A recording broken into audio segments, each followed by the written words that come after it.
Hi VC, greetings from Texas. It's been a very busy summer so far. I'm sorry I haven't been making many videos. I was helping my family with a move to a new house. Then I was off to Italy. I spent 2 weeks playing music in Alba, Italy, which is just a little ways south of Turin. Did a gig with Victoria Bach Festival, did a gig with Austin Symphony. So it's been a busy summer of music making.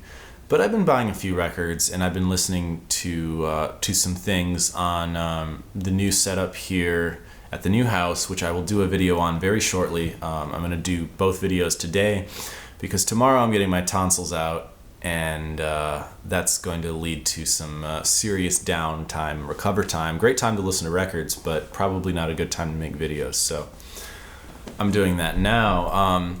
I did get some cool records over the last couple months. Not a lot, but some cool finds.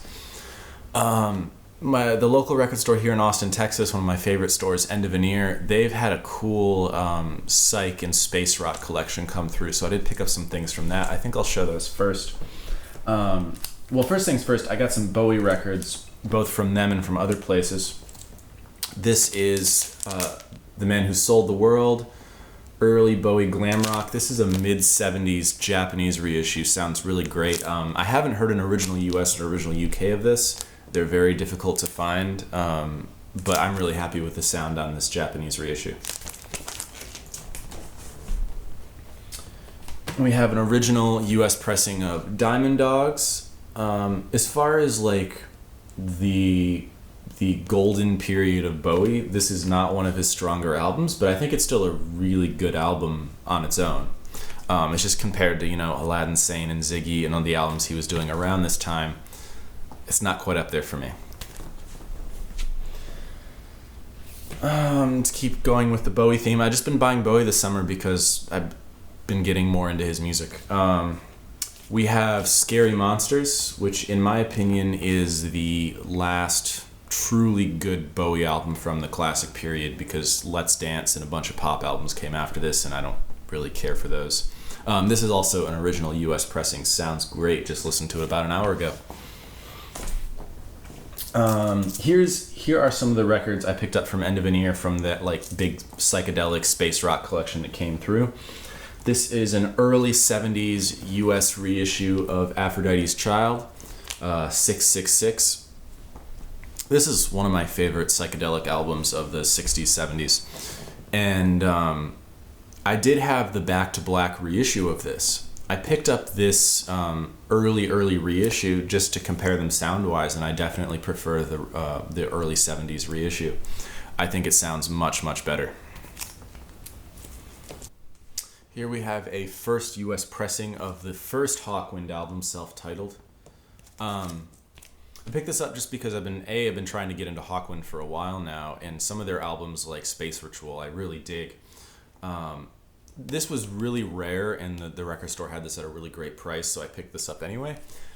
Compared to some of their other work, not my favorite. Still a solid album, but it lacks some of the more aggressive experimentation or just groovier jams of some of their later stuff. And they also had quite a few Amandul records. I didn't get all the ones I wanted to. Someone nabbed Wolf City right out from under me, and that was frustrating. But I did get some good ones. I got Viva La Trance, which is probably their last really good album of their classic period. These are original US pressings, by the way. And Dance of the Lemmings, which is a really, really great album, very freaky album. Also very cheaply picked up original US pressing of Procol Harum's Shine On Brightly. This was a find here. Here we have an original US pressing of Iggy Pop's Lust for Life. I had the recent Virgin reissues of both this and The Idiot. They sound good. This sounds so much better. These are really hard to come by. I was really stoked that End of Veneer had this at a reasonable price. Also found a original UK pressing of Deep Purple's Book of Taliesin. I really like the early Deep Purple before they became more of a proto metal band. I do like their metal stuff too. Like In Rock is a great album. Fireball's really good, but I do tend to like their earlier, more psychedelic stuff as well, which I think a lot of people kind of skip over or pass over. Here we got a really special album. This is a totally very well preserved original copy of Led Zeppelin II. Now, those of you who watched my Led Zeppelin video know I have a lot of Zeppelin pressings. I wasn't really looking for anything else. This is an interesting pressing.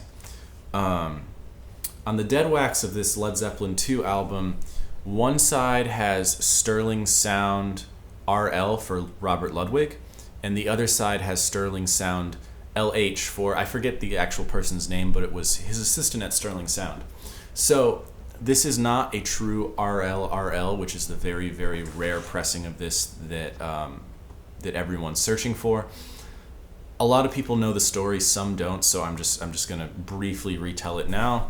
Originally, Robert Ludwig, the mastering engineer, was the one contracted to cut this album, Led Zeppelin II, and the orders he was given was to cut it really hot. So he cut it really hot, a very, very dynamic cut with lots of deep bass, lots of slam. I mean, it was a really, really hot cut for the time. They cut it, they released it.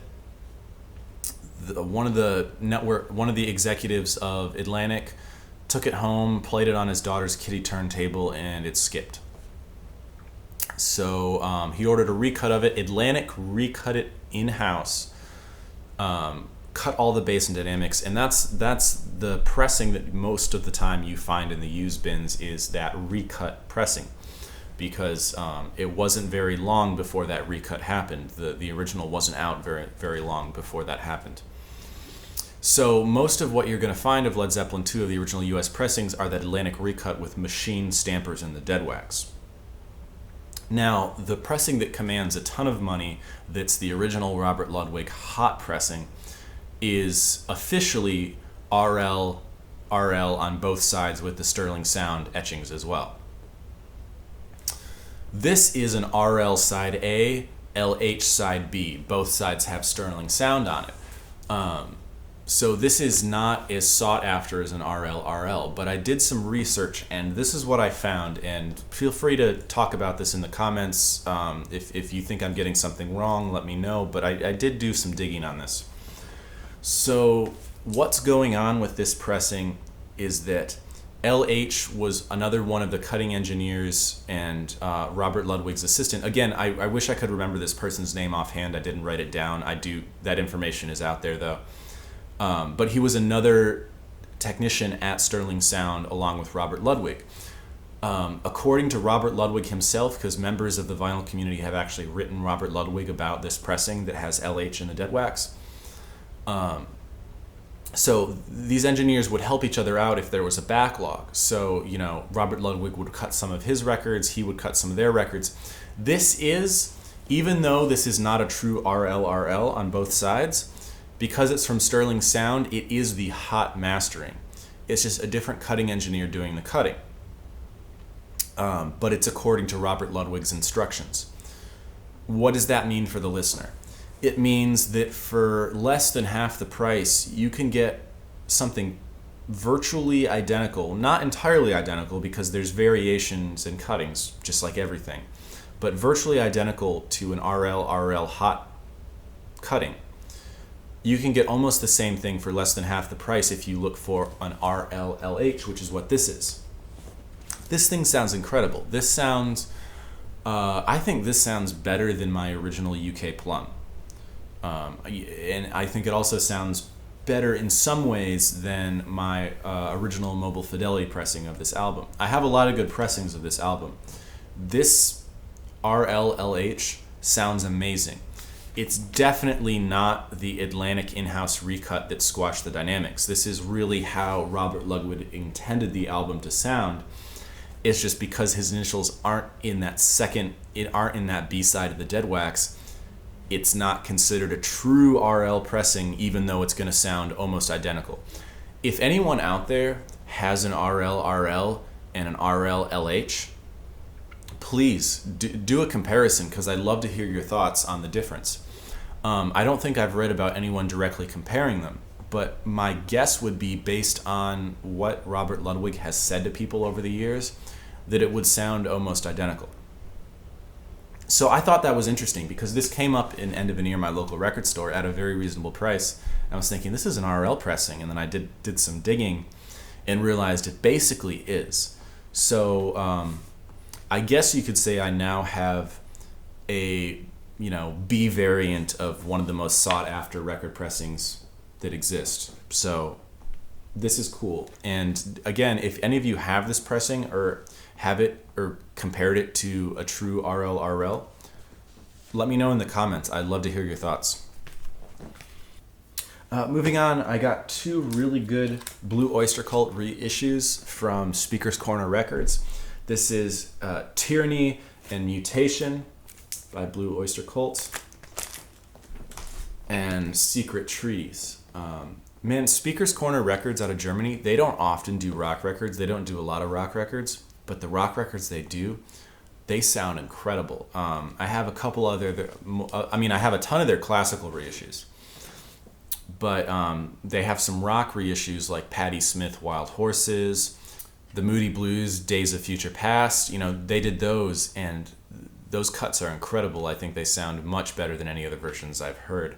Same goes for these Blue Oyster Cult records. I've heard originals of these. I think the Speaker's Corner blow them out of the water. Going to a folk record, I have a original U.S. pressing of Phil Ochs, Tapes from California. Not a particularly rare or sought-after record, a very good-sounding record by, I think, what is the most underrated folk artist of all time, Phil Ochs. Tragic story, but very, very poignant, thoughtful folk artist in the vein of Dylan, Pete Seeger, etc. And his songs are, I would argue his songs are almost more relevant today than they were back then, although they were very relevant back then as well. Switching up a little bit, I got an album by Alceste, which is Souvenirs. This is a band, I'm pretty sure they're out of France, and they do shoegaze with like a little bit of black metal influence. It's really interesting stuff. Going to jazz, I have a mid-70s Japanese reissue of Bill Evans' Portrait in Jazz. I've been looking to get this record for a while. Not this specific pressing, it's just this is the first time I encountered a analog cut of this record. They're surprisingly hard to get. Got one Music Matters record. This is Mode for Joe Henderson, double 45. This was I had to get this on Discogs because it was completely out of stock at Music Matters, at least last time I checked. This is I've been getting more and more into Joe Henderson, and he's becoming one of my favorite sax players to listen to. We have Legrand Jazz, Michael Legrand. This is the new Impex reissue that has, of course, Miles Davis and Bill Evans on it. Also Herbie Mann, too. It's just a ton of really great jazz talent featuring the arranging skills of Michael Legrand. Oops, I said we were done with the Music Matters, but I did get one more. Royal Flush, Donald Byrd. Just saw this in a local record store and figured, hey, it's a Music Matters and it's at a reasonable price. I should pick it up. The only classical record I picked up over the last couple months is this reference recording pressing that I've been looking for a long time because it's of my favorite symphony. This is Rachmaninoff Symphony No. 2 with Leonard Slatkin and the St. Louis Symphony. I listen to this, the tone-wise, it's excellent. The dynamics aren't quite as good as my go-to Andre Previn recording, but it still sounds excellent. It's interesting to hunt for a record really fervently and then get it and say, oh, well, that was okay. But that's kind of what happened here. Great performance, but I think I'm still going to go back to the Previn more and more. And that's it. That's what I got over the last couple months. The first half of the summer. So right after this, I'm going to record a video talking about the setting up a stereo home theater in this house and what's happening with some of the gear that I own, and just how various things are getting rearranged. So look for that video coming very soon. I'll probably be editing both of these after I go through surgery because I don't think I'll have time to do it today. But thanks for sticking around, VC. The subscriber count has continued to grow even though I haven't really been making a ton of videos lately. So thank you so much for that, and I will see you next time. Cheers.